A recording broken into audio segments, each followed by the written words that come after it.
12 ভোল্টের সাফি water pump দিয়ে একটি ওয়াটার মেশিন তৈরি করা হয়েছে। এরকম এই সবুজ পাইপটির মাধ্যমে পানি ঢুকতেছে, এই সাদা পাইপের মাধ্যমে পানি বার হচ্ছে। বিভিন্ন প্রজেক্ট, অ্যাকুয়ারিয়াম অথবা ছাদ বাগানের জন্য এগুলো ব্যবহার করতে পারেন।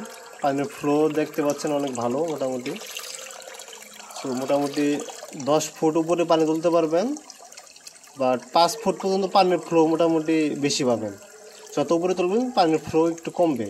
হ্যাঁ, মোটামুটি 10 ফুট পর্যন্ত পানি তুলতে পারবেন এরকম সেট আপ করলে। হ্যাঁ, পানি মোটর কিন্তু ডাইরেক্ট পানির নিচে রাখিনি, কারণ এটি হলো চায়না মাস্টার কপি, পানি ঢুকতে পারে সেজন্য।